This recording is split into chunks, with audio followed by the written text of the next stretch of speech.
Boa noite, vamos dar continuidade à nossa disciplina comportamento, não, comportamento organizacional, e hoje a gente fala de cultura organizacional. É um dos temas, se não for o tema que eu mais gosto em gestão de pessoas, é um dos que eu mais gosto. A primeira vez que eu tive contato, eu comecei a entender o que era cultura organizacional, foi uma especialização que eu fiz em São Paulo, e aí eu fui entender, eu já tinha trabalhado em diversas empresas, eu fui entender como que é a dinâmica das empresas. Né? Tipo assim, eu gostava de uma empresa, não gostava da outra, tinha algumas coisas esquisitas e alguma tinha outras que eu me identificava muito, mas eu não sabia o que estava por detrás de tudo isso. Né? E depois que eu entendi um pouco mais o conceito de cultura organizacional, ficou muito claro, né? A cultura organizacional das empresas, ela define muito a forma como os próprios empregados vão agir no dia a dia. E é isso que a gente vai estar vendo no dia de hoje, né? A gente vai estar vendo na aula de hoje. E para falar de cultura organizacional, vou começar falando de cultura, que é o conceito mais amplo. Cultura organizacional é um conceito mais específico. O que é cultura? Vamos pegar lá da década de 60, que é o conceito mais conhecido, né, do Edward Tylor. Né? O que é cultura? É aquele todo complexo, é complexo, porque cultura não é fácil. E o que está englobado dentro de cultura? Conhecimento. Né? Então, cada povo tem a sua cultura. Você tem diversos níveis de cultura, daqui a pouco a gente vai falar, mas vamos falar da cultura dos povos. Né? Então, cada povo tem a sua cultura, o seu conhecimento. Então, se você pegar, por exemplo, os belgas, eles têm uma cultura de cervejaria, por exemplo, eles têm um conhecimento muito forte de fazer cerveja artesanal. Se você pegar os franceses, eles têm um conhecimento muito forte na área de culinária, né? E por aí vai. Então, cada cultura tem algumas características de conhecimento, algumas mais, outras menos conhecimentos. As crenças, as religiões fazem parte das crenças, né? Então, você tem povos que são mais agnósticos, que não acreditam no ser superior, e tem povos que são bem mais ligados a crenças religiosas. Então, se você pegar os povos latinos, as crenças são povos que normalmente têm uma crença muito forte nessas questões de religião. E se você pega os povos nórdicos, eles já são mais agnósticos, né? Não acreditam tanto numa essência superior. A arte, cada país desenvolve a sua arte, cada povo desenvolve a sua arte. Uns se destacam na dança, como, por exemplo, o brasileiro. Né? Na dança, nem sei se é o brasileiro, na dança eu colocaria os russos, né? Os balés que eles têm, com os folclores. Né? A dança é bem característica da cultura russa. A música é algo muito característico da cultura brasileira. E aí, se você pegar a cultura francesa, a roupa, a vestimenta, e aí por aí vai.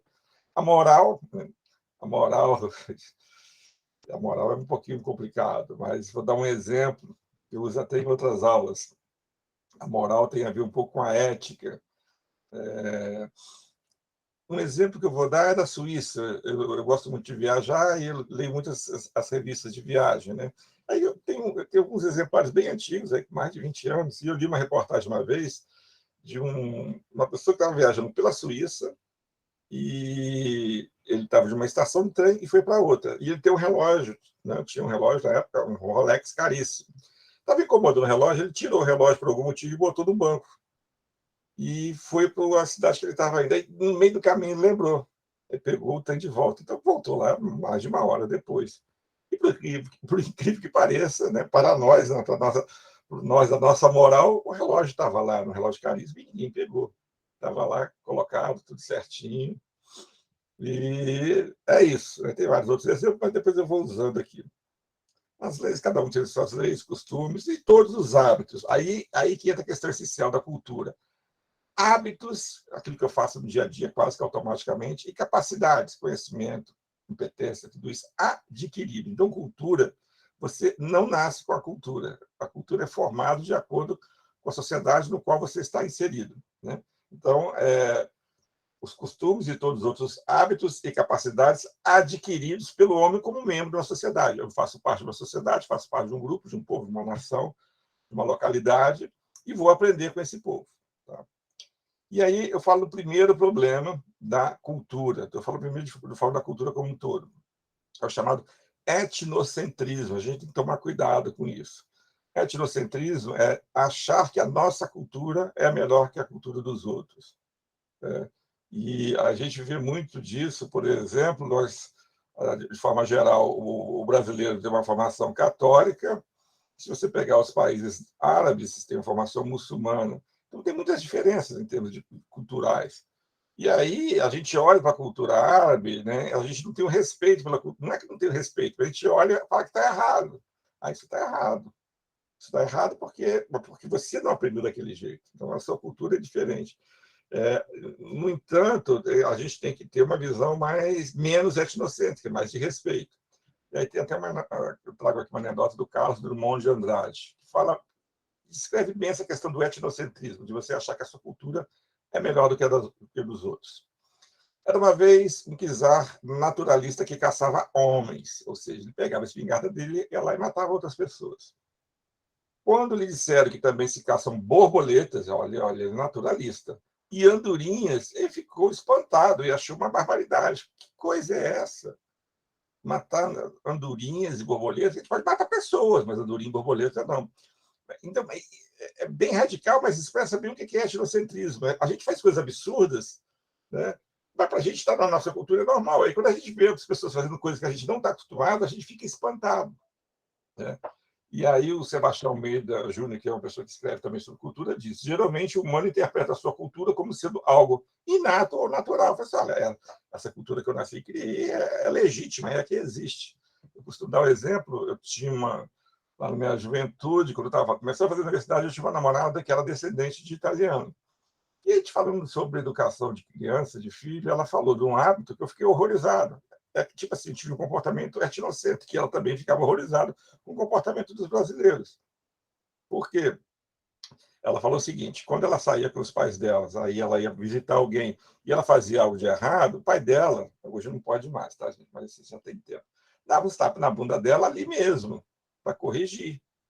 E eu falava: que coisa, não se faz isso, né? Na questão naquela época, não se dá um tapa na bunda de uma criança na casa dos outros, tem que esperar chegar em casa. Aí ela falou: não, de jeito nenhum, tem que esperar chegar em casa, não. Tem que esperar chegar em casa, porque o que acontece, que a pessoa faz errada, a lógica, né, da cultura italiana. E aí você acaba esquecendo e amenizando, e você não faz, entre aspas, a correção que deveria ser feita na época da gente. E aí a gente não chegou a nenhum consenso, mas é um pouco de etnocentrismo. Eu fui educado de uma forma, ela foi educada de outra. Tá? Então é isso. Então, a cultura é algo que você aprende, hábito e capacidades adquiridas como membro da sociedade. A gente tem a tendência a ser etnocêntrico, tem que tomar cuidado com isso, tem que ter respeito pela cultura dos outros. Tá? E aí a gente entra numa. Aqui tem um videozinho, não vou passar agora para você, mas quem quiser depois tiver curiosidade, 2 minutos só. É um esquema com desenho animado que fala sobre. Está em inglês, mas é fácil de entender. Vem tudo escritinho, um esqueminha de você entender o que é cultura e como que ela influencia a gente. Tá? Mas então vamos falar agora de níveis de cultura, porque eu estou falando da cultura de uma forma geral. Mas só que existe cultura de um país. Se eu nascer no Brasil e nascer no Japão, você pode ter certeza, as coisas são diferentes. Você tem cultura de um país, você tem a cultura de um estado. Se eu nasci no Ceará e nasci no Rio Grande do Sul, você pode ter certeza que eu vou ter cultura diferente, eu vou ter aprendido hábitos e capacidades diferentes. Vamos chegar aqui na nossa região. Nascer em Volta Redonda, nascer em Resende, faz com que você tenha culturas que, eventualmente, são até diferentes também. Tá? Então, Resende é uma cidade mais antiga, mais tradicional, oriunda de fazendas de café. Tem ali a presença da AMAN, que é uma instituição que influencia bastante a cidade, e ela é mais conservadora. E Volta Redonda é uma cidade nova, recente, industrial, né? E aí ela tem de ser mais aberta, um comportamento mais liberal, digamos assim. Então, os vizinhos, como Volta Redonda e Resende, Volta Redonda e Barra Mansa tem diferença. Então, aí você tem um nível de cultura, e aí eu vou descendo e vou chegar nas empresas. As empresas têm sua cultura organizacional. O que pode se dizer é, as grandes corporações, as multinacionais, por exemplo, muitas delas têm uma cultura organizacional forte, ou seja, ela influencia muito os seus empregados. Outras empresas, pode ser até grande multinacional, às vezes ela não tem uma cultura organizacional tão forte. Isso a gente vai ver no decorrer da aula. Né? Mas você também tem um nível de cultura da empresa, o seu comportamento vai ser influenciado naquele meio que você está inserido. Tá? E aí que a gente entra. Né? O primeiro conceito que não é conceito. O Robbins, né, de onde saiu essa aula aqui, ele diz o seguinte: a primeira definição, né, a primeira explicação para ele dizer o que é cultura organizacional, ele vai parafrasear um juiz. Esse juiz diz o seguinte: não consigo definir o que é, mas reconheço quando a vejo. Aqui ele estava falando de pornografia, o juiz. Ele pegou essa frase do juiz e falou assim: olha, eu vou usar isso para definir cultura. Então, não consigo definir. É difícil, né, porque é um assunto complexo, definir o que é cultura organizacional, mas a reconheço quando a vejo. E aí eu trouxe essa foto antiga, que eu sou um cara bem retrô, gosto das coisas antigas, e é da IBM, como vocês podem ver aqui. Aqui era a antiga sala fria da IBM. Por que eu trouxe a IBM? Porque a IBM é uma das empresas, né, período que eu fiquei na iniciativa privada, 17 anos que eu fiquei lá, é a empresa de cultura organizacional mais forte que eu conhecia. Eu nunca trabalhei na IBM, era o meu sonho trabalhar. Virava e mexia, eu passava ali na Presidente Vargas, deixava o meu currículo lá, mas nunca fui chamado nem para fazer entrevista. Provavelmente porque eu não falava inglês. Mas eu tinha muito contato com pessoas da IBM, e é engraçado, eles eram muito parecidos, muito parecidos. O jeito de falar, a forma de pensar, de tomar decisão, de se comunicar, de se vestir, mas tudo isso é influenciado pela cultura da IBM, que na época era uma cultura muito forte. E engraçado que eu usava esse exemplo, e recentemente eu achei isso aqui, que eu vou mostrar para vocês agora. Esse aqui foi um dos grandes presidentes da IBM, Louis Gerstner, né? E ele disse o seguinte: o que eu aprendi na IBM é que cultura é tudo. Eu falei, que legal. Eu, eu tinha essa percepção e foi confirmada por essa fase de um dos grandes presidentes que fez a empresa crescer bastante na sua gestão. E eu digo mais, a empresa das empresas que eu trabalhei, né, a que tem uma cultura organizacional mais forte, era a Souza Cruz, a empresa inglesa. Né? E eu costumo dizer o seguinte: se você botar 30 pessoas numa sala, 30 executivos, ou 30, e falar assim, veja quem é da Souza Cruz, eu conversar com os 30, eu consigo descobrir pelo comportamento deles, que acaba ficando, a cultura acaba ficando impregnada nas pessoas. Ela adquire aqueles hábitos, aqueles comportamentos, e ele começa a reproduzir. Então, isso é uma primeira aproximação do que é a cultura. Não dá para definir, é difícil definir, dá para definir sim, tiver a definição. Mas quando eu vejo, eu reconheço. Então, eu vejo uma pessoa que era da IBM e falo, esse cara trabalhou na IBM, esse cara trabalhou no Santa Cruz. Ou seja, quanto mais forte é a cultura organizacional, mais impregnadas as pessoas ficam dessa cultura e mais padronizado é o comportamento das pessoas que trabalham na empresa. E aí eu digo para vocês, a CSN fez uma reformulação total, vamos ver se vocês vão reconhecer. E agora o escritório deles na Faria Lima ficou assim. Vocês acreditam que isso é verdade ou que isso é mentira? O escritório da CSN está assim na Faria Lima, sim ou não? Mentira, o Arthur já falou certinho. Não, a CSN nunca vai fazer um escritório assim na Faria Lima. De jeito nenhum. O cara chegar de bicicleta, o outro trabalhar com camisinha xadrezinho, outra de camisa de manga. Não, não vai dar, não vai dar. Então, eu reconheço, eu não consigo definir o que é, mas reconheço toda vez. Estou vendo isso aqui e falei, isso aqui não é a CSN. Tá? Porque o Google, esse aqui é o escritório do Google, o escritório do Google tem um outro padrão, é uma outra filosofia, uma outra cultura organizacional. Ela é muito mais aberta, ela é muito mais flexível. Né? E outra coisa, gente, não existe cultura boa e cultura ruim. Essa cultura é ruim. Não, existe cultura que você gosta e que você não gosta. Mas a cultura, toda empresa usa a cultura para atingir vantagens competitivas. A gente já fala isso daqui a pouquinho. Você pode até não gostar, mas ela é, por exemplo, das empresas que eu trabalhei, que eu menos me identifiquei com a cultura organizacional e tinha séria dificuldade para alinhar, eu nem fiquei muito tempo lá, foi a Sul América. A Sul América é uma empresa mais do que centenária, está aí até hoje, e não vai falir nunca. Mas por que eu não me identificava com a cultura dela? Ela é uma cultura mais conservadora, de poucas mudanças, né? Tipo, não estragou, não mexe. Mas se você olhar para o negócio dela, que é seguro, né, a indústria de seguro, o que é seguro? Qual o maior risco de seguro? É fraude.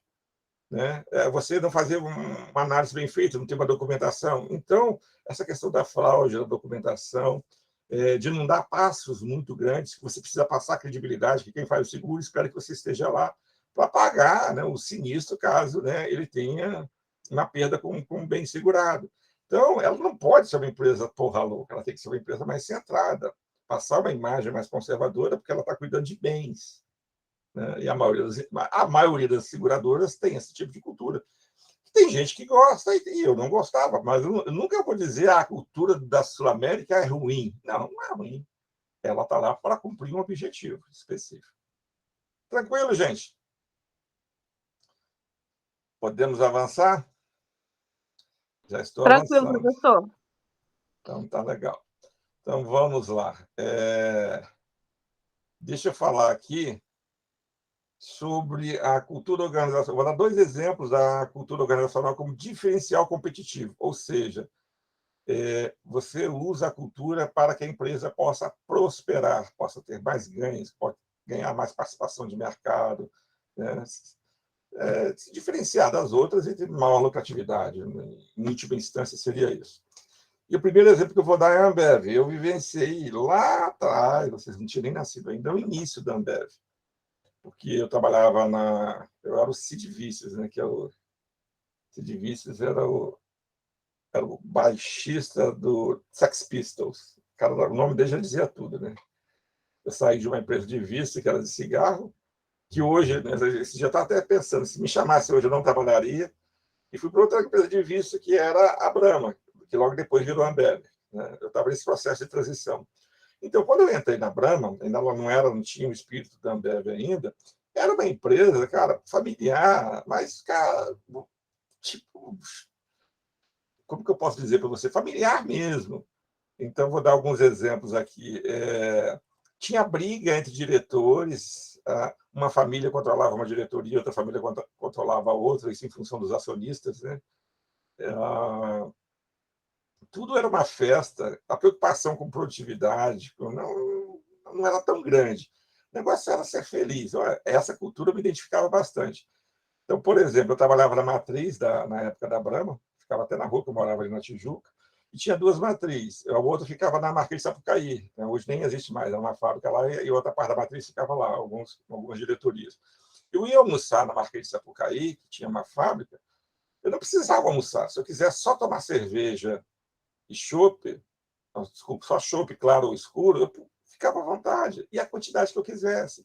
Na matriz que eu trabalhava, no prédio, que era na rua Santo Afonso, não tinha, não tinha restaurante, então eu almoçava na rua.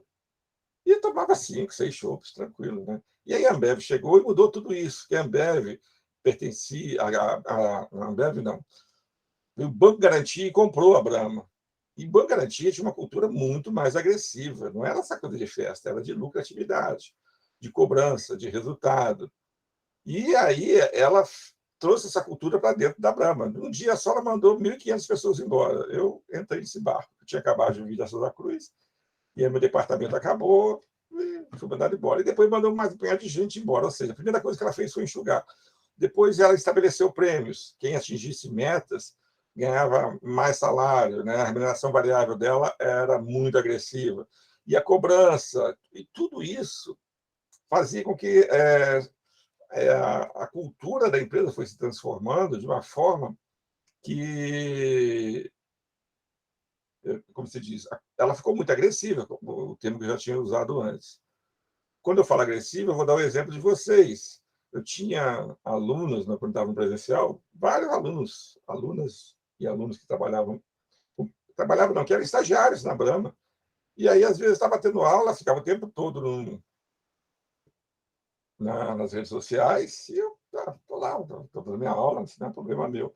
Mas, às vezes, eu conversava com elas, né? Eu lembro até de uma menina que veio falar comigo, veio pedir desculpa, eu nem falei nada. Eu falei assim, professor, me desculpa, eu fiquei o tempo todo aqui no WhatsApp, mas é porque o WhatsApp estava começando na época, estava começando o WhatsApp, mas é porque eu sou estagiária da Ambev, e é o tempo todo, se eu não responder, é arriscado chegar amanhã e eles me demitirem.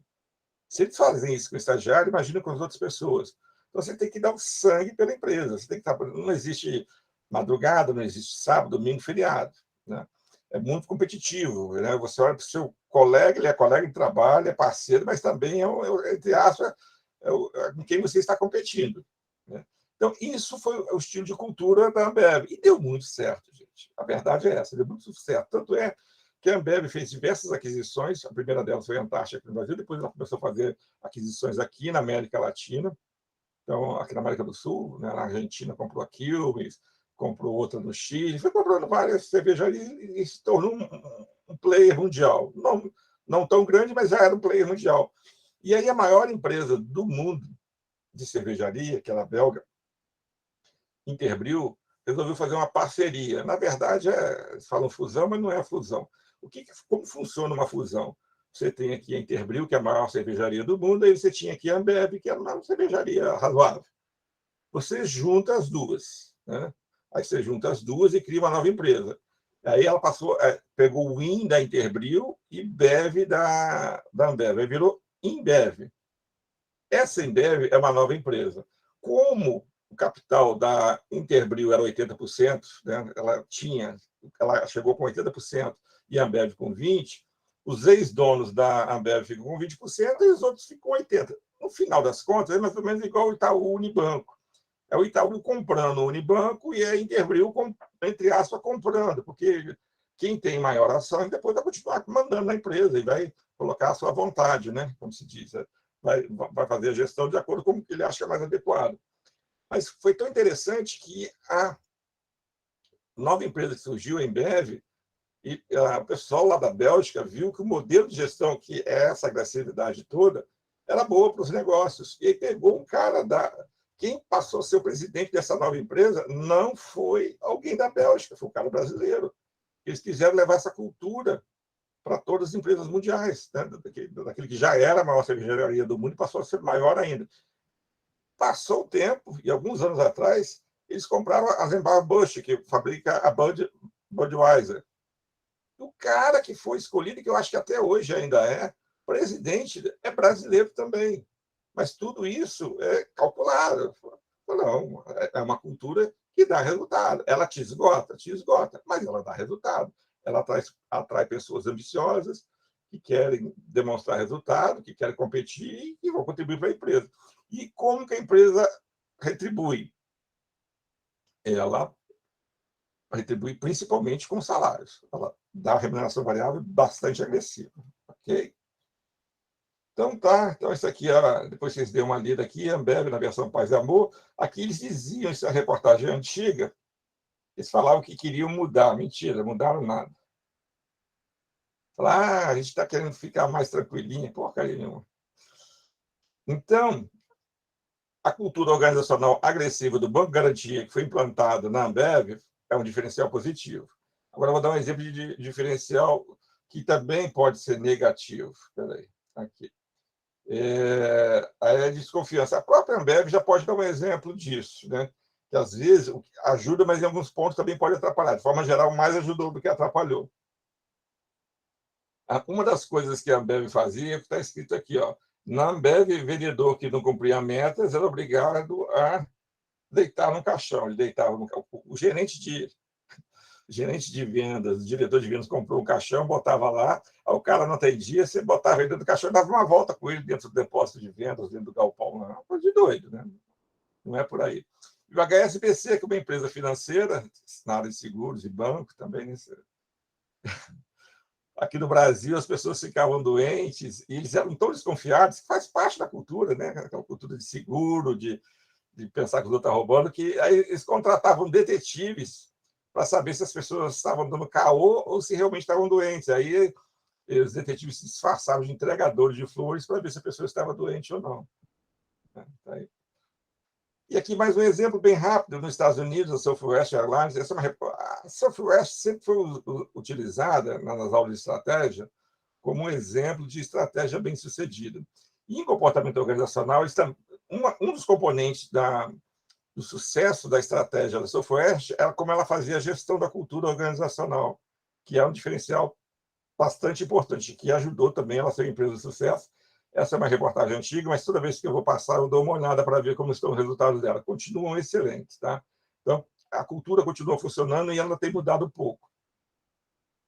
E aí vamos ler aqui o que acontecia com a Southwest, que é uma empresa aérea americana. Ela não voa para fora dos Estados Unidos, só voa dentro dos Estados Unidos. E ela mudou, na década de 70, quando ela foi criada, ela mudou o padrão cultural das empresas aéreas. Como que era a empresa aérea? Vamos pegar aqui no Brasil. Na década de 70, quem vigorava aqui era Varig, VASP e Transbrasil. Vamos pegar a Varig, que era a mais famosa. Cara, eu andei de Varig no início da década de 80, né, pela empresa, porque eu não tinha dinheiro. Primeira coisa, era caríssimo você voar. Segundo, eu já fiz ponte aérea Rio-São Paulo, que na época era o Electra, dava 55 minutos, que hoje dá 45, na época dava 55 minutos. Eu voei na hora do almoço e tinha camarão de almoço. Que coisa de louco. Você entrava, era um Globo e o Jornal do Brasil. Eu sempre viciado em leitura, eu pegava os dois. Qual que você vai querer? Não, me dá os dois, meu filho. Enfiava os dois debaixo do braço. Isso quando eu ia do Rio para São Paulo. Quando eu voltava de São Paulo para o Rio, tinha a Folha e o Estado de São Paulo. E por aí vai. Era um luxo só. As aeromoças eram lindas, maravilhosas. Tinha que ter um padrão de beleza para ser aeromoça, né? Tanto é que tinha o calendário das aeromoças da Varig. Agora, o tempo passou, não tem mais. A Southwest, quando entrou no mercado, ela mudou tudo isso. Foi uma das primeiras empresas a ser low cost. Então, ela queria reduzir. Então, ela tirou o glamour, a cultura, falou assim, a gente não vai ter esse glamour de viajar, não. Viajar é para todo mundo. E aí, muitas coisas ela fez diferente. Então, por exemplo, critério para contratar a aeromoça e comissário de bordo, que é o aeromoço. Não deixa de ser beleza. Não importa como você é. Absolutamente nada. Se você é magrinho, se você é gordo, se tem um cabelo bonito, tem um cabelo feio, nada disso é importante. O importante é você é uma pessoa divertida, né? Se você é divertido, é uma pessoa alegre, de bem com a vida e é comprometida, eles avaliavam se a pessoa ia ter um certo comprometimento com a empresa. Entrava, e vamos que vamos. Aquela roupa toda maravilhosa e linda, eles não usavam, né? E era uma cultura assim de aproximação com o cliente. Então, uma vez, algumas das histórias dela, uma pessoa foi viajar e aí ela descobriu na hora que o cachorrinho dela não ia poder viajar. Aí a moça do atendimento falou assim, mas você vai ficar quanto tempo fora? 5 dias. Ah, deixa eu levar o cachorrinho lá para casa, fica lá. Quando você voltar, você pega. Isso acontecia naturalmente, mas naturalmente porque a empresa forçava esse tipo de cultura. Ela tinha essa cultura mais aberta. Uma das coisas que ela fazia para estimular esse tipo de cultura mais aberta era que, uma semana por ano, todos os grandes gestores, né, dos níveis mais altos da corporação, os diretores e gerentes executivos de nível mais alto, tinham que ficar trabalhando na linha de frente. Então, eles tinham que ficar trabalhando lá, fazendo check-in, embarcando as pessoas e tudo isso. Tá? Uma outra coisa, a comunicação dela é uma comunicação bem horizontal, bem fluida. E os comissários de bordo, atendente, piloto, todos eles sabiam qual era o break-even point de cada avião. O que isso quer dizer? Break-even point, se vocês vão aprender o ponto de virada. A partir daqui eu passo a ter lucro. Então, você tem um avião, se você pegar e só vão com Boeing 737. Pega um Boeing 737, capacidade de 150 pessoas. E aí fala, break-even point é 120. Eles ficavam contando. Aí, quando entrava o 121, eles começavam a aplaudir. A pessoa tem que falar, não, que agora a empresa está dando lucro. Em suma, isso aí eu posso passar a noite inteira contando histórias da Southwest, que é totalmente fora do padrão das outras empresas aéreas. Mas isso é a cultura, né? Aqui diz que a cultura foi a chave para o sucesso dele. Não foi só a cultura, e também eles tiveram outras estratégias também bem interessantes que ajudaram eles a ter sucesso. Mas a cultura foi um desses componentes. Vamos ler o que está escrito aqui, ó. Então, a capitalização de mercado da Southwest excede a combinação de mercado da capitalização de todas as outras empresas aéreas localizadas nos Estados Unidos. Ela tem lucrado todos os anos de sua existência, desde o primeiro ano de operação. Gente, linhas aéreas é um negócio difícil, tá? Mercado de baixa lucratividade. A Southwest é a quarta maior empresa aérea dos Estados Unidos, em termos de passageiros domésticos e milhas voadas. E por que a Southwest tem sucesso? Ela tem uma cultura diferenciada, única, chamada bobeirada. Esse governance aqui é bobeirada. por algumas pessoas, vai chamar de bobeirada, porque ele é boba, aquela coisa assim, brincalhona, que mantém a moral dos seus empregados alta. Ela é muito séria sobre manter seus custos baixos, e todos os seus empregados sabem disso. Os empregados dela nunca fizeram uma greve. Ela tem a maior pontualidade. E até 2002, o lucro dela foi crescendo 22% por ano. E a cola que mantém a Sofuest unida é a cultura corporativa. Tá? Então é isso, já falei bastante. E aí a gente começa aqui a falar o que é cultura organizacional. São vários conceitos que eu vou trazer, mas vocês vão ver que, no fundo são bem similares. Tá? O que é uma cultura organizacional? E aqui eu estou trazendo o conceito do Christensen, Clayton Christensen, né? O que é cultura organizacional, de Harvard Business School, de agosto de 2006. Cultura é uma característica única de uma organização qualquer. Então, qualquer organização vai ter uma cultura e ela é única. Enquanto o fenômeno da cultura organizacional é difícil de definir sucintamente, então veja que o Christensen fala a mesma coisa que o Robbins fala no início do livro. Não é fácil você definir cultura, mas compreendê-la pode ajudar um gestor a prever como a sua empresa provavelmente vai responder em diferentes situações.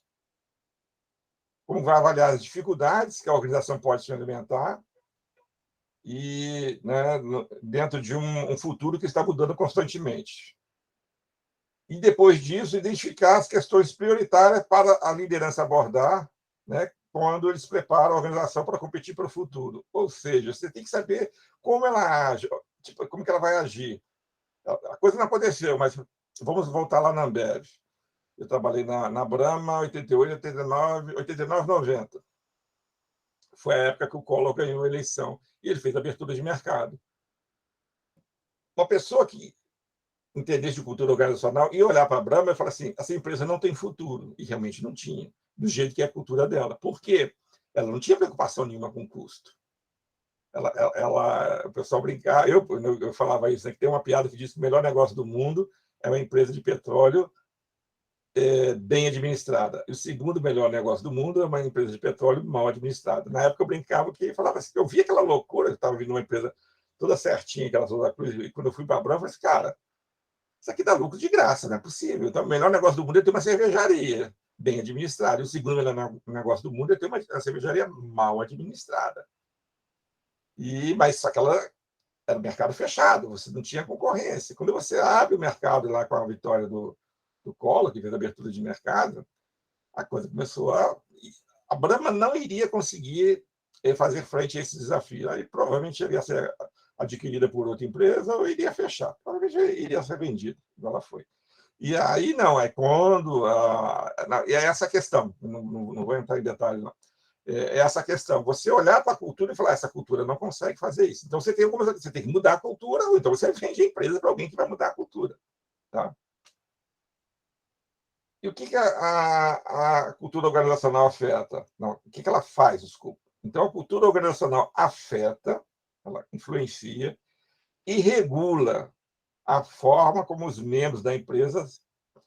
Então, aquilo que eu falei desde o início é o que está escrito aqui.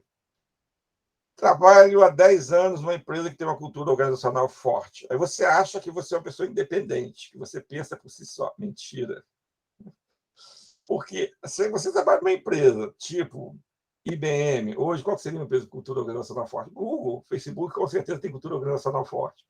A Forbes, se você está há 10 anos em cargo mais alto, então isso é tempo, se a cultura da empresa é forte e qual o nível da estrutura que você está ocupando. Então, se você está há muito tempo numa empresa que tem uma cultura forte, e você está em cargo de gestão, cargo mais alto, você vai ser influenciado pela cultura da empresa, assim como você é influenciado pelo fato de ter nascido no Brasil, que é a cultura brasileira.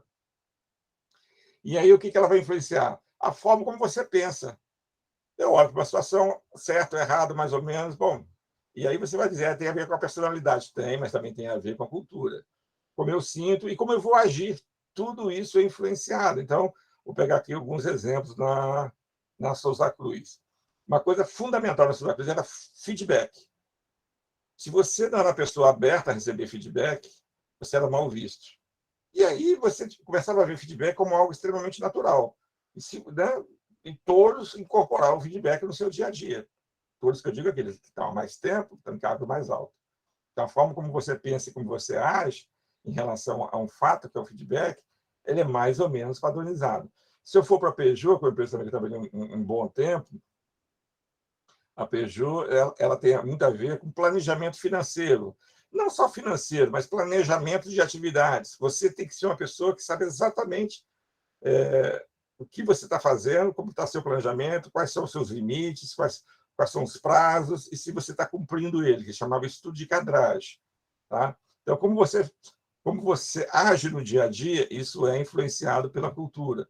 E quanto mais alto, mais você se incorpora nisso. Mesmo porque, se você não se adequa à cultura da empresa, você não sobe. Por isso que as pessoas com nível executivo, os níveis mais altos da empresa, que estão há mais tempo, é porque elas sobreviveram na empresa e algumas sobreviveram e cresceram. Mas por quê? Se adaptaram ao jeito da empresa. Elas pensam, sentem e agem da forma como a empresa acha que é o ideal. E aí, e de onde vem a cultura? A cultura é resultado das experiências de aprendizagem comum. Tudo que dá certo é incorporado na cultura. Então, vamos pegar aqui. A Souza Cruz é um exemplo que eu gosto de usar. Criatividade. As pessoas que são criativas tinham oportunidade de crescimento. Aí você vê uma pessoa foi criativa, cresceu, outra cresceu. E aí você vê, isso aqui, ser criativo aqui é uma coisa legal. Então, é uma aprendizagem comum. Você quer crescer aqui? Seja criativo. Bom, isso faz parte da cultura da empresa. E o que é? É uma experiência adquirida com aprendizagem comum. Pelo, como a cultura forma a base de identidade do grupo e do pensamento compartilhado das crenças e sentimentos, um dos mais decisivos e importantes funções dos líderes, então os líderes têm uma importância muito grande na formação da cultura, mas não só os líderes, mas principalmente os fundadores da empresa. É a criação e a gestão de sua cultura. O que é criar cultura? É dizer o que vai ser valorizado, né? Qual vai ser o pensamento compartilhado que todos vão ter, que inovação é bom, ou então que puxar saco do chefe é o interessante. Porque às vezes acontece isso, você pode entrar numa empresa, você quer crescer aqui, puxar saco do chefe, faz parte da cultura. Quem puxou saco se deu bem. E aí vira um aprendizado. A pessoa, olha, aqui, para se dar bem, tem que puxar saco. Não, aqui, para crescer, tem que ser inovador. Por aí vai. Então, o fundador da empresa, ele tem um papel fundamental. Ele cria, ele gerencia a sua cultura. E aqui eu acho que eu trago 3 exemplos. Né? Então, se eu pegar o Bill Gates, como que o Bill Gates nasce? O Bill Gates, quem viu aquele... Eu vi um filme que eu adorei, cara. Eu não sou muito de ver filme, mas eu teve um filme, Ratos, não lembro, Ratos do, do Vale do Silício, uma coisa assim, um filme bem antiguinho, adorei, que conta a história do Bill Gates, do surgimento do Bill Gates e também do nosso amigo que fundou a Apple, que eu nunca lembro o nome dele. Fala aí, gente, qual é o nome dele? Quem fundou a Apple? Steve Jobs, obrigado, Arthur. Então, e do Steve Jobs. Mas como que surge a Microsoft? A Microsoft surge de pequenas oportunidades de inovação, de tecnologia, e aí ele tinha um colega parceiro que foi crescendo junto com ele, a empresa, ele foi adquirindo conhecimento, aí ele fez um produto que deu sucesso, ele foi lá dentro da IBM, pegou algumas ideias da IBM, o conceito de Windows, que foi lá da IBM, e aí a empresa foi crescendo. Só que ela foi crescendo de uma maneira diferente do que era a cultura das empresas da época. Antigamente as empresas eram tudo estruturadas. Diretor, presidente, diretor, gerente, está tudo estruturadinho. Essas empresas novas eram bem avacalhadas. Então, avacalhadas no sentido de que não tinha função. Eu faço isso, você faz aquilo. Todo mundo ia fazendo as coisas e à medida que você ia trazendo resultados, ela muito voltada para resultado e muito voltada para inovação, você ia crescendo e você fazia várias coisas ao mesmo tempo. E aí, se você pega a cultura da Microsoft, foi fortemente influenciada pelo nosso amigo Bill Gates, né? Que estimulava a criatividade, que estimulava a abertura, né? A participação, o comprometimento das pessoas. Aí por aí vai.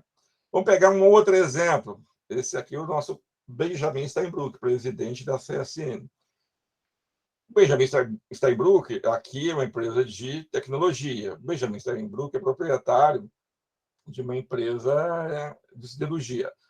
Não necessariamente obrigatório, mas há uma tendência de conformidade. Conformidade que eu digo é, se eu estou na área de tecnologia, a cultura tende a ser um pouquinho desse jeito. Tem uma outra empresa que vai fugir. Eu estou na área de siderurgia, a tendência da cultura é ser próxima a um estilo. Uma ou outra vai fugir. Então, o Benjamin Steinbrück, ele aprofundou uma cultura que, se você pegar a porta, a preocupação dele é custo. A preocupação do Benjamin Steinbrück é custo. Tanto é que eu já vi ele comemorar, eu vi isso no jornal, não vou dizer comemorar, mas sair comentários, que teve uma explosão muitos anos atrás num alto forno, e ele falar depois, ganhei mais dinheiro com seguro do que se eu estivesse rodando a empresa. A mente dele é custo. E aí ele tenta reduzir custo em tudo, tudo, tudo, tudo. Para a cidade é horrível, para os empregados é horrível, para a sustentabilidade do negócio eu acho que faz sentido, porque a CSN produz commodity. Eu não gosto muito do estilo Steinbrück, mas quem sou eu para falar? Acho, não tenho certeza, que poderia ter um modelo de gestão voltado para custo, mas não precisava ser tão severo. Você ter uma cidade inteira como inimigo. Eu acho que isso acaba atrapalhando em outras coisas. Mas vamos lá, vamos voltar aqui para o Steinbrück. Então, a preocupação dele é custo. E aí tinha um aluno, igual vocês, que trabalhava com o Steinbrück, ele veio do Mato Grosso para cá, ele falou que de vez em quando ele trabalhava nas fazendas lá do Steinbrück, lá no Mato Grosso, Goiás, no Centro-Oeste. E aí ele foi fazer uma apresentação para os gestores lá da região da empresa dele. E aí desce o aviãozinho dele, igual ele veio para Volta Redonda também de helicóptero, aí foi no aviãozinho dele, desceu. Quando ele estava chegando no auditório, ele achou um clipe no chão. Aí, quando ele achou um clipe no chão, metade da apresentação dele foi falar como que as pessoas estavam maltratando um clips. E aquilo ali era um exemplo, que as pessoas tinham que cuidar da empresa com todo carinho e não poderia ter desperdício, é isso. Cara, ele está formando cultura. Eu vou contar um caso que aconteceu até antes disso, mas essa cultura é tão disseminada dentro da CSN que eu já conheço gerente de RH, pelo amor de Deus, né? Eu tenho vergonha de dizer que o cara era gerente de RH, que ele fazia algumas coisas. Deixa eu pegar aqui. Aqui eu tenho uma caneta estilo Bic. Não é Bic, mas é estilo Bic. Ela está ficando invisível para vocês. O gerente de RH ele dava uma caneta para cada empregado da área. E aí, se a pessoa precisava de uma caneta, ele só dava outra se ele entregasse a caneta gasta. Essa assim, tipo assim, com a tinta. Se ele não entregasse, ele não dava outra caneta. Aí você fica olhando e fala, não acredito que o cara faz daí para pior. Aí você bota a culpa no cara? Sim, a culpa é do cara, não tem um senso crítico nenhum. Mas foi a forma como ele interpretou o estilo de cultura que o Benjamin Steinbrück queria. Total contenção de custos. Né? Para beber água lá, eles não dão um copo plástico, ou ficam regulando o copo plástico. Que me contou essas histórias foi logo, sempre os alunos que me contam essas histórias, né? Ele falou que já rolava uma piada que ele já ia começar a controlar esse gerente de RH no papel higiênico, né? Ele ia ficar com papel higiênico na mesa dele, a pessoa ia ter que pedir papel higiênico para ir ao banheiro. Mas é isso. Mas ele está formando uma cultura, é uma cultura forte. E aqui eu tenho o Osmar, que é o dono da Drogaria Moderna, é uma rede que começou aqui com uma pequena farmácia Volta tem várias outras, está se expandindo para o ramo imobiliário, não sei se tem outros negócios, mas que ainda não tem uma cultura mais tão definida. O Bill Gates tem muito forte, eu diria que a cultura da CSN também é bem interessante, e se você olhar da Moderna, ela ainda está em formação. Vai ser forte, não vai? Não sei. Vai depender muito da forma e o estilo, né, de gestão, primeiramente do seu fundador, que é o Osmar, que está tocando ela no dia a dia, e futuramente dos executivos que ele contratar. Tá legal? Estou falando muito rápido? Estou, né, gente? Mas é isso. Senão vocês daqui a pouco estão tudo dormindo aí. Meus 8 alunos. E agora em português. O que é cultura organizacional? É o conjunto de valores e normas compartilhados. Então, toda vez que você fala valores e normas compartilhados, quer dizer o seguinte: eu tenho valor e norma que eu sou gerente de RH, tenho, gerente de produção tem, o outro gerente também tem. E o que esses valores não compartilhados fazem? Controla a interação. Como eu vou interagir com os outros, como eu vou tomar decisão, né? Como eu vou lidar com a minha equipe, e por aí vai. Como eu vou vestir, tudo isso é influenciado, né, por esses valores enormes que vai controlar a forma como eu interajo e como eu vivo no dia a dia dentro da empresa. Aí, o que ainda é o Christensen disse? A estrutura organizacional, que é aquilo que a gente aprende lá em OIM, né, que é o organograma. O organograma é uma maneira bem interessante de você dividir. Você tem uma empresa que cresceu, você precisa dividir as atividades, as tarefas, para que a empresa ganhe eficiência. Então, quando você faz uma estrutura organizacional, são esses organogramas, você com certeza está dando uma vantagem para a empresa. Você está estruturando ela de forma que ela fique mais eficaz e efetiva. Mas e quando eu coloco essa questão a cultura faz a mesma coisa, só que o organograma é mais visível, a cultura não é tão visível assim, é mais difícil de mensurar, mas ela pode dar a mesma contribuição. Tá? E aí a cultura organizacional controla a forma que as pessoas interpretam e gerenciam o ambiente, tomam decisões, trabalham informações e se comportam. Eu trouxe aqui exemplos da minha vida corporativa. Então, para cada um desses itens aqui, eu trouxe um exemplo. Então, vamos pegar aqui. Eu chego no local, vejo a situação, vou interpretar e vou tomar uma decisão. Então, isso é a forma como o que eu chamo de interpretar e gerenciar o ambiente. E isso vai ser influenciado pela cultura. Eu botei essa gravata que uma vez o que aconteceu? Eu trabalhava na Sul América e lá era obrigado a trabalhar de gravata. Eu odiava, porque se tivesse trabalhado de terno e gravata é uma coisa, mas era só de gravata. O que eu fazia? Eu não gostava de andar só de gravata. Eu botava na minha pastinha, ia trabalhar, quando chegava lá, botava a gravata. Todo dia fazia isso, ia trocando as gravatas todo dia. Só que um belo dia, não sei porquê, depois de muito tempo, eu esqueci de botar a gravata. E eu chegava cedo no trabalho, né? Era um dos primeiros a chegar. Estou lá trabalhando e chegou meu chefe. A meu chefe chegou e o que ele fez? Ele me viu sem gravata, ele interpretou a situação e gerenciou o ambiente de acordo com a cultura da empresa. E chegou assim, André, o que aconteceu? Eu peguei, olhei para o lado, não sei o que eu fiz, eu roubei alguma coisa, não falei mesmo de nada. Falei, não, cara, você está sem gravata. Ah, esqueci hoje, mas amanhã eu estou de volta com gravata, eu tentei brincar. Falei, não, não pode. Aqui, na Sul-América, se entrar um diretor, mesma coisa, interpreta e gerencia. Entrar um diretor hoje aqui, eu trabalhava na Matriz, mas olha, vê você se gravata, sua carreira da empresa acabou. Ele gostava de mim, me dava bem com ele. Assim, cara, você vai ter que comprar uma gravata. O superintendente vai chegar a ver você sem gravata, ele vai te matar, porque não pode trabalhar sem gravata. Cara, é uma coisa simples. Aí depois ele me explicou, olha, sem gravata é o pessoal que não tem perspectiva de carreira.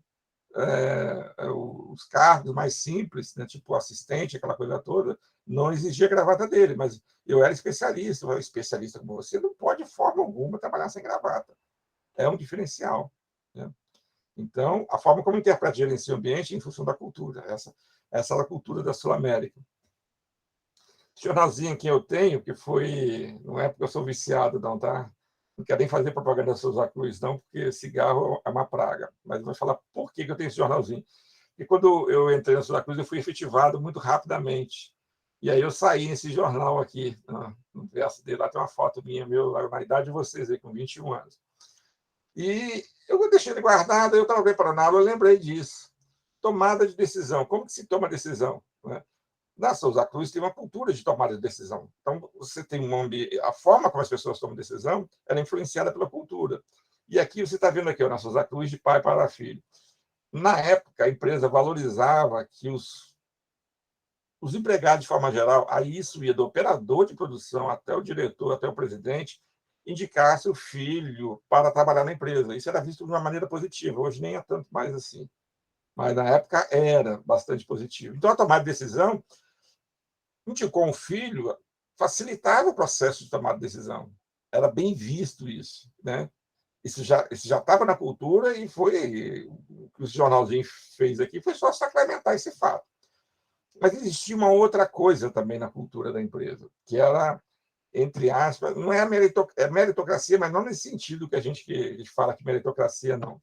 A meritocracia do tipo assim, eu chamaria mais de justiça organizacional. Eles tinham uma certa preocupação com justiça organizacional. Aí eu vou juntar essas duas culturas, de pai para filho, que influenciava a tomada de decisão dentro da empresa. Se eu sou um gerente, eu tenho lá um cara da minha equipe que quer trazer um filho, se tiver dois iguais, vai trazer um filho, porque é uma cultura da empresa fazer essa hierarquia, né? E ela era tão forte que era em todos os níveis. Assim que eu entrei na empresa, eu era muito chato, eu era muito crítico, não seja assim. Eles começaram a fazer o programa meu de treinamento e mostraram lá um vídeo do programa de trainee que eles tinham desenvolvido. Eu comecei a rir. Eu já conhecia a estrutura da empresa, aí fui entrevistar os trainees, Dimitri, Andrew, aí tem um outro. Eu ri, você está rindo por quê? Eu falei, cara, isso aí é tudo filho de diretor, você está de sacanagem comigo. Ué. Mas, poxa, normalmente o pessoal, quando fala em trainee, é aquela coisa assim do cara mais competente, são todos esses diretores, isso fazia parte da cultura. Mas a questão da justiça também fazia. E olha só que coisa interessante. Teve um processo seletivo, e quem me contou isso foi a própria pessoa, que depois virou um grande amigo meu. Ele virou supervisor, ele entrou como trainee, depois virou supervisor, depois gerente de materiais, área de logística. Ele fez o processo seletivo e ele ficou em quarto lugar. Uma coisa assim, ficou em quarto lugar e eram 3 vagas. Eram 3 vagas. Ele ficou em quarto. Harrison, o nome dele, gente boa pra caramba. E um camarada ficou em quinto. E esse camarada era filho do diretor industrial. Olha, não era pouca coisa, era muita coisa. Então, dentro da lógica, ele deveria entrar, porque na tomada de decisão tem preferência para a família. Só que, entre preferência para a família e justiça, ele não ficou empatado, ele ficou em quinto, o filho do diretor. E esse amigo meu ficou em quarto. E aí, ele não fez esse aqui passar esses outros 3. O seleção, eles tinham liberdade para dizer: esse aqui foi o que aconteceu, vocês fazem o que vocês quiserem. Mas o seu filho passou em quinto lugar. E aí, ele não fez ele entrar na frente dos outros, aumentou o número de vagas. Eram 3 vagas para a área industrial, passou para 5. Aí o Regis brincava comigo, mas eu só entrei porque o filho do diretor ficou atrás de mim. Mas só para vocês verem como que é tomar a decisão. O diretor respeitou a decisão das selecionadoras, que colocaram o filho dele em quinto. Ele resolveu o problema, mas então agora são 5 vagas, então conversado. Eu fui supervisor de produção, agora vamos ver como trabalha as informações. Eu fui supervisor de produção aqui na Papel Peraí, que na época pertencia também a Souza Cruz. E era engraçado que todo operador, todo líder, ele tinha um caderninho. Um caderninho porque a fábrica, as máquinas de papel, a gente não tinha um domínio total do processo produtivo. Então, virava, mexia, dava problema, e era muito complexo. Às vezes dava o mesmo problema, mas a possibilidade de causa era 5, 6, 10 possibilidades de causa. Então, você nunca sabia. O problema, você via qual era o problema. Buraco no papel. Isso é um problema. Mas as possíveis causas eram 10, 11, 20. E aí o pessoal, toda vez que tinha um problema, eles anotavam no caderninho. Detalhe, eles não passavam esse caderninho para ninguém. Eles não eram bobos, não. Quem detém informação detém o poder. E aí, quando dava o problema, eles iam lá, vistoriavam o caderninho, falavam, acho que o problema é... Aí iam testando, ó, pode ser esse, aquilo. E como que eles trabalhavam a informação? Cada um por si, Deus por todos, eles não compartilhavam. Tá? Algumas empresas hoje fazem, tentam criar sistemas que estimulem a troca de informações, que vocês compartilhem informação. Se eu puder dar uma dica para vocês, não passar tudo, né? Porque no dia que você passar tudo, você tem menos valor. As empresas não gostam de ouvir isso, mas gestão da informação se eu aumento o valor da empresa e diminuo o meu valor. Só que se você não passa a informação, é uma linha tênue. Se você passa a informação, você fica desvalorizado. Se você não passa, você pode ser mandado embora por estar segurando a informação, que hoje pode acontecer isso. Então, é uma linha tênue. Libera o mínimo necessário. Ok? Não falei, apesar de estar sendo gravado, não falei nada disso para vocês. Esqueça o que eu falei. E, por fim, a cultura vai influenciar como se comporta. Gente, isso aqui, vou falar para vocês, isso aqui é o restaurante da matriz da CCN lá na Faria Lima. O Benjamin Steinbrück, num arrobo de criatividade, botou aqui um escorregador para o pessoal que estiver lá no andar superior ir para o restaurante via escorregador. Vocês acham que é mentira ou é verdade? De novo, pergunto para vocês, mentira ou verdade?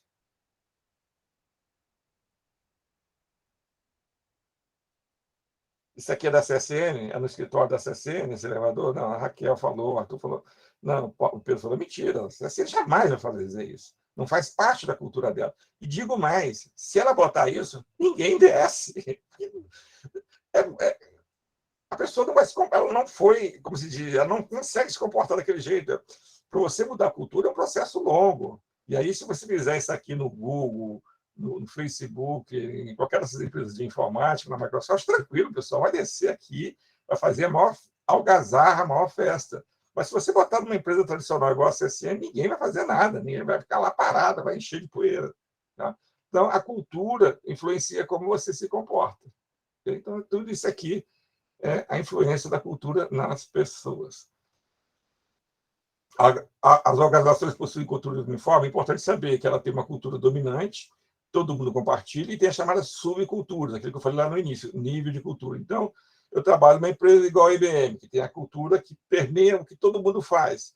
Só que eu tenho setores que também influenciam. Então, por exemplo, se eu trabalho em compras, eu tenho um tipo de cultura, é uma subcultura da cultura dominante. Se eu trabalho em gestão de pessoas, é uma subcultura. A área de sistemas é outra subcultura. Então, o que é a subcultura? Cultura dentro da organização que expressa valores compartilhados por alguns grupos. Os médicos têm outra subcultura. Okay? E valores essenciais é igual ao dominante. Não sei por que ele botou isso. Valores básicos dominantes compartilhados por toda a organização. É isso aqui, né? Cultura dominante. Você pode ter culturas fortes versus culturas fracas, já falei bastante disso. Depende muito do fundador da empresa, do gestor da empresa. E você pode substituir a cultura, né? Porque a cultura você molda o comportamento das pessoas, mas de uma maneira tácita, né? Inconsciente. Você pode fazer isso de uma maneira mais burocrática. Você cria normas e procedimentos. E aí é a chamada formalização. As pessoas vão se comportar de uma maneira porque está escrito, está prescrito dentro das regras da empresa. Legal? Se as empresas não tivessem uma cultura dominante e fosse composta apenas de diversas subculturas, não ia valer nada a cultura organizacional. Você precisa ter esses valores essenciais, essa cultura dominante, para que as pessoas falem a mesma linguagem e eu possa atuar nessa cultura dominante. É o aspecto do valor compartilhado que torna a cultura organizacional um instrumento poderoso para orientar e modelar o comportamento das pessoas. Deixa eu ver aqui, tá. O que fazem as culturas? Ela pode ser uma barreira à mudança. Sim, eu tenho uma cultura na empresa e aí o mercado está indo para uma outra direção e às vezes a empresa não consegue acompanhar. Brahma Chopp aqui é o exemplo. Isso aqui era um rótulo antigo, quando eu era criança. Isso aqui que era o rótulo da Brahma. Eu já dei o exemplo para vocês.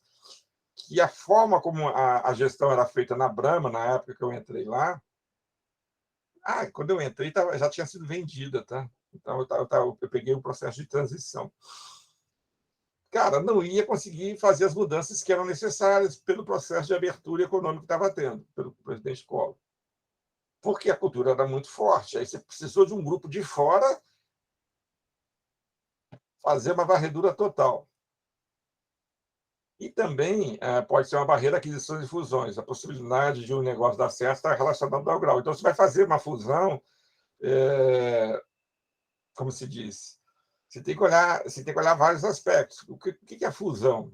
A Ambev com a Interbril é uma fusão. O Unibanco com o Itaú é uma fusão. Tudo isso são fusões. Você tem que olhar as culturas para ver se vai dar liga, porque elas não são iguais, nunca vão ser iguais. Mas se não der liga, você tem problemas. E aí depois não dá certo. E aí tem um exemplo clássico na literatura, que foi muito tempo atrás, que a América, nem existe mais a empresa, a América Online, que despontava no início da internet, fez uma fusão, se não me engano, com a Time Warner, que era o pessoal quadradinho de jornal. E aí você juntava os dois grupos de cultura, cara, não dava nada certo. O pessoal da AOL chegava de bermuda para trabalhar.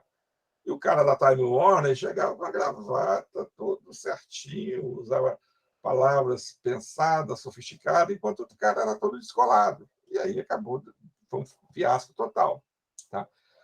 E a cultura é tão impregnada que tem alguns exemplos mais, além da Brahma, vou dar mais dois exemplos aqui. Montadora.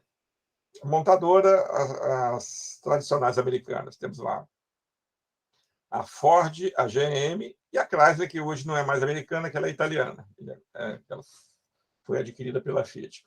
Mas, na época lá da crise de 2008, o que aconteceu? Na época de 2008, as indústrias automobilísticas, a GM faliu. Elas entraram numa crise muito grande. A GM faliu, foi estatizada e depois foi reprivatizada. E a Ford muito mal das pernas e a Chrysler também. Então, eles precisavam de ajuda do governo, do Estado, para poder sobreviver. E aí, o governo, a questão do emprego, falou, pô, tem que ajudar essas empresas. Né? Tanto é que estatizaram a GM, deram dinheiro para a Chrysler e deram dinheiro para a Ford. Mas teve um processo inicial de negociação que poderia ser feito para ajudar as empresas para que elas, né, pudessem sair dessa crise. E tinha uma reunião em Washington. E aí os presidentes da empresa que ficavam lá na região de Michigan, né, em Detroit, foram para a reunião. Você sabe como que eles foram? A empresa de pires na mão, quase falindo, foi cada um no seu jatinho. A cultura era tão forte que o cara não conseguia enxergar que em crise não se anda de jatinho particular. Está precisando de. Eu vou lá, eu vou de boné na mão, vou de chapéu na mão pedir esmola para o presidente da República, lá no caso, o presidente americano. E os caras iam cada um jatinho, no mesmo dia aqui, ó, lá, 2008. Montadoras vieram de jatinho para pedir dinheiro. Isso aqui foi uma repercussão do noticiário que deu lá. Ó. Uma imagem surpreendente no meio da crise. O presidente da GM embarcando em Detroit no jato da empresa, que vale 36 milhões. Ele ia ao hóspede de dinheiro para salvar a montadora. Ou seja, ele estava sentado em 36 milhões, se era para ter vendido essa merda, e estava gastando uma grana para poder ir lá pedir. É difícil, mas faz parte da cultura. A Varig, vou falar mal da Varig, mas vocês não contam para o Carlos, não. Tá? O Carlos é apaixonado pela Varig. A Varig, a cultura dela era focada no glamour da viagem, na sofisticação, na experiência diferenciada. Viajar pela Varig, a Varig era uma das melhores empresas aéreas do mundo, muito boa. Mas, cara, ela não estava preparada para os novos tempos. A cultura dela era uma cultura elitista, né, de não enxergar o que está acontecendo. Então, foi a questão do low cost. E isso fica muito claro. A diretoria estava nos Estados Unidos, estava em Nova York, e deu uma crise aqui no Brasil, não sei qual foi a crise, mas eu li essa reportagem já tem um tempo, e os diretores precisavam retornar no primeiro voo que voltasse para o Brasil para participar do processo de tomar decisão no gabinete de crise. Aí chegaram lá, não tinha primeira classe para eles, estava todo tomado. E eles falaram, não, a gente não volta se não for de primeira classe. Tira o pessoal da primeira classe, dá mais 3 dias para ele em Nova York e a gente vai na primeira classe. Deu no que deu, né, gente? Isso faz parte da cultura. Né? Você começa a achar isso normal.